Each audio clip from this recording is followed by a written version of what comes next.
I was in Walmart today. Not really super proud of that fact, but it happens.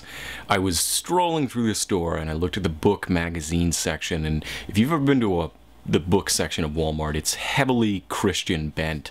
I think that Walmart is sort of like the pulse of middle America. So if you're a foreign visitor to the United States, if you want to go to New York and see, the Empire State Building, or go to Washington, D.C., see the Smithsonian, that's all fine.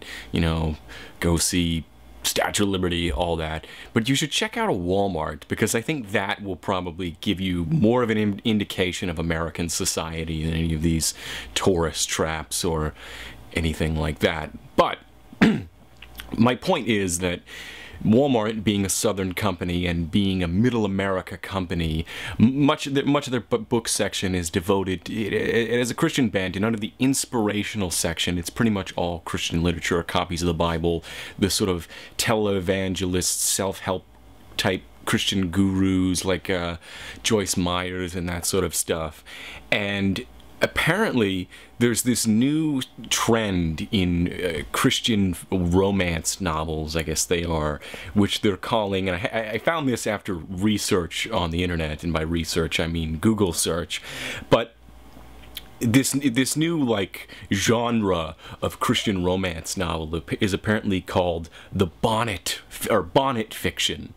And what it is all of these books that I saw, I noticed that they all had Amish women in bonnets, these white Amish women in bonnets on the cover of the books.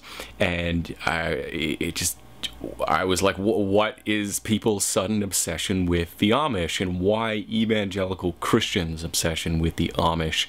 And looking up online, and I'll post a link to a couple different articles, so check the description box.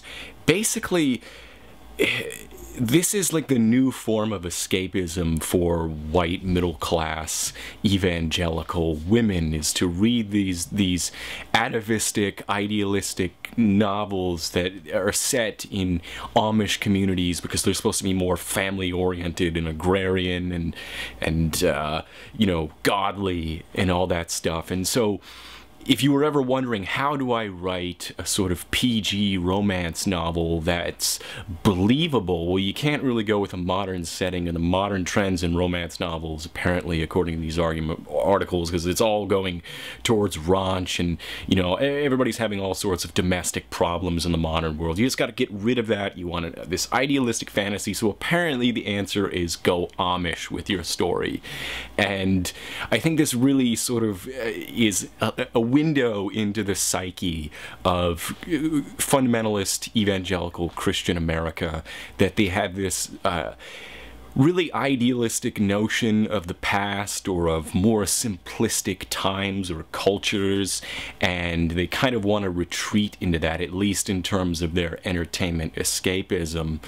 And moreover, it seems to reinforce their patriarchal ideas. Now, I know a lot of people are going to be like, patriarchy, you said the million-dollar word that's going to send us into hysterics, but regardless of whether or not you think patriarchy still exists in the 21st century, there are countless, tens of thousands of evangelical Christians who promote actively the idea that the man is the head of the household, that women should submit to their husbands. There's the strong implication that women should be stay-at-home moms and that sort of stuff, and obey a hierarchical structure in which men are in control.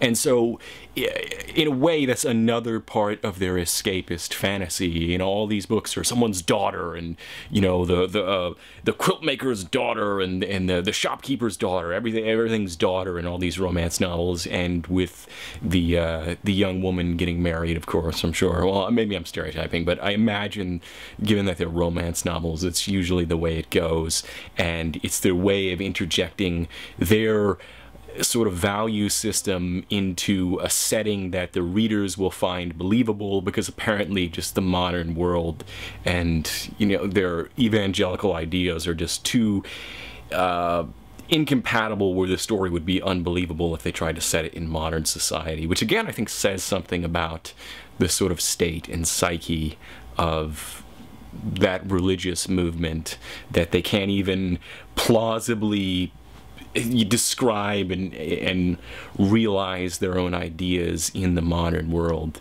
But I don't really know where I'm going with this, but it just blew my, I made this video basically because this blew my mind, going to Walmart and then just like seeing a bunch of books with Amish girls on the cover, and they're all Christian romance novels. It made no sense to me, and I just had to go figure it out. So check out the articles in the description. One is actually on Walmart and the links between Wal-Mart and Evangelical Christianity, and I'll put at least one link about the Bonnet Fiction and that sort of thing. But not a lot of the articles that I could find really try to, you know, take this trend amongst these, you know, romance novels and then try and actually say something about evangelical Christianity, white middle America, or anything like that.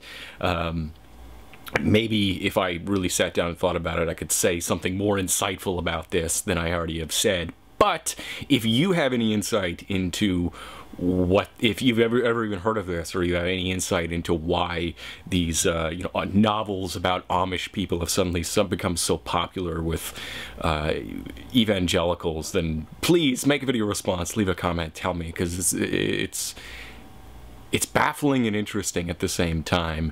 And I'm going to stop ranting now. Have a nice day.